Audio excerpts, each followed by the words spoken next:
Hello friends, मेरा नाम राजीव है और आप देख रहे हैं at the rate of Rajiv Jha 2082। ये आपके स्क्रीन पे S&P 500 का चार्ट है।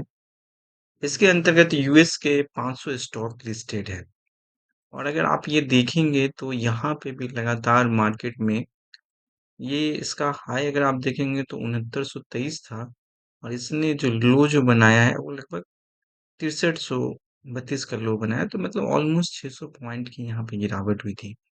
और यहाँ पे भी मार्केट में एक शॉर्ट कवरिंग हुई थी, जो लगातार 500-600 पॉइंट गिरने के बाद में एक होना एक आम बात है। अब ये तो हो गया है, अब इससे आगे की बात हम करते हैं और इसी चीज को हम अपने निफ्टी पे लाते हैं। या इसमें मैं आपको एक थोड़ा सा चीज मैं दिखाने की कोशिश करूंगा कि मार्केट में इसकी रैली जो स्टार्ट हुई है वो मतलब लगभग आपका ये 7 अप्रैल से रैली स्टार्ट हुआ है और 7 अप्रैल से कंटिन्यूअस मार्केट आपका अप ट्रेंड में है। तो मैं यहाँ पे एक फिबोनाची लेवल का लो से लेकर के हाई तक मैं खींचता हूँ और मैं ये समझने की कोशिश करता हूँ कि मार्केट में ये गिरावट एक मीनिंगफुल करेक्शन जो होनी चाहिए वो कहाँ तक होनी चाहिए। तो कहता ये कि एक मीनिंगफुल करेक्शन ये मतलब 0.50 तक होती है।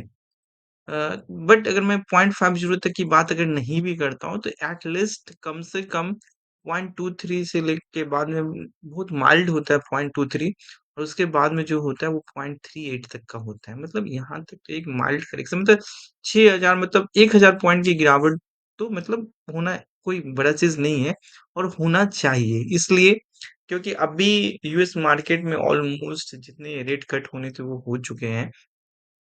तो इस साल में अभी फ़िलहाल कोई रेट कट अभी अब नहीं होने की उम्मीद है।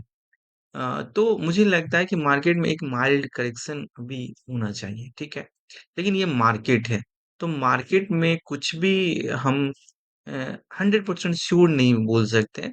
तो हम ये कह सकते हैं कि इस दिन का जो लो है, कल का जो लो है, मैं उसको मार्क कर लेता हूँ और प्रीवियस डे का जो मार्केट ने जो स्विंग लो से जो हाई की ओर गया था, तो मैं उसको मार्क कर लूँगा। तो अगर मैं यहाँ पे अगर मैं 1 घंटा के टाइम फ्रेम में आता हूँ, तो 1 घंटा के टाइम पीरियड में मुझे ये चीज़ बताता है कि अगर मार्केट में ये वाला जो लेवल है, इस लेवल को अगर मैं मार्क कर लूँ, तो अगर मार्केट इस लेवल के ऊपर सस्टेन अगर करने लगता है, तो फिर हम ऊपर के लिए देखेंगे। अदरवाइज़ जो मार्केट का जो लो है, अगर मार्केट मुझे लगता है कि दोबारा उस लो को टेस्ट करने के लिए जाना चाहिए। उसकी भी ज़िक्र मैं अभी करूँगा कि क्यों मैं ये बोल रहा हूँ। अगर मैं ये 20 और 50 की लाइन को मैं इनेबल कर लेता हूँ और मैं अगर 1 डे पे अगर देख पाता हूँ, तो ये कहता ये है कि मार्केट में पहली बार जब मार्केट 50 के लाइन के आसपास मतलब आता है, तो वहाँ से पहली बार एक बार बाउंस बैक होती है और फिर मार्केट फर्दर वो गिरता है। तो हमें कुछ नहीं करना है, हमें बस अगर हम यहाँ पे अगर हम 1 घंटे का चार्ट लगाते हैं, तो 1 घंटा के चार्ट में हमें बस ये देखना है कि मार्केट ने किस टाइम पीरियड में मार्केट अच्छा खासा टाइम मार्केट ने गुज़ारा था। तो ये वाला मार्केट का एक ज़ोन है। तो अगर मार्केट ये जो मैंने सपोर्ट लेवल जो मैंने खींचा, अगर मार्केट इस सपोर्ट लेवल के नीचे अगर सस्टेन करने लगेगा तो हम ये समझेंगे कि मार्केट में फर्दर गिरावट होगी या मार्केट अगर इस रेजिस्टेंस लेवल के ऊपर सस्टेन करने लगेगा तो हम समझेंगे कि मार्केट में फर्दर अपसाइड के लिए है। अब ये चीज़ यहाँ पे भी लागू होती है। ये चीज़ अगर आप देखना चाहो तो बिटकॉइन पे भी आपको दिखेगा ये चीज़, मैं दिखा देता हूँ और फिर हम लोग निफ्टी के भी ज़िक्र करेंगे। अब अगर आप बिटकॉइन का ज़िक्र करेंगे, तो बिटकॉइन में भी आपको सेम चीज़ ये दिखिएगा। मैंने ये लेवल मार्क किए हुए थे, हालाँकि मैं नॉर्मली मैं बिटकॉइन पे काम करता नहीं हूँ और अगर मैं ये इसका जो स्विंग लो है, अगर मैं इस स्विंग लो से मैंने यहाँ से मैं आपको दिखाता हूँ कि मैंने इसका इस लेवल से मैंने यहाँ तक खींचा। तो ये अगर आप देखोगे तो ऑलमोस्ट ये आपका मैं इसको 1 डे पे करता हूँ ताकि हाँ, यस।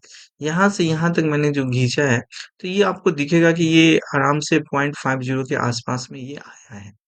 तो ये एक मीनिंगफुल करेक्शन हुई है, तो यहाँ पे मार्केट फर्दर डाउन और हो सकता है। ऐसा नहीं है कि मार्केट यहीं से रिवर्स कर सकता है। ये एक लेवल है। कि मतलब हम ये मान सकते हैं कि यहाँ पे एक माइल्ड करेक्शन इसका ओवर हो गया है, तो फर्दर हम वेट करेंगे।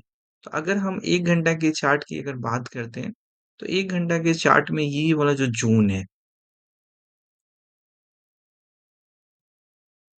ये वाला जो फर्दर जो इसका अभी ये वाला जो लेवल है, इस लेवल के अगर ऊपर ये सस्टेन करने लग जाए, तो फिर हम समझें कि मार्केट में ट्रेंड यहाँ से अप ट्रेंड के लिए या फर्दर फिर हम ये मान के चलेंगे कि मार्केट दोबारा मतलब एक नए लो के लिए मार्केट तैयार हो रहा है। अगर हम इस एक लेवल को अगर हम ये मार्क कर लेते हैं तो, या आप यहाँ पे एक छोटा सा काम और भी कर सकते हैं कि आप इस लेवल को मार्क कर सकते हैं।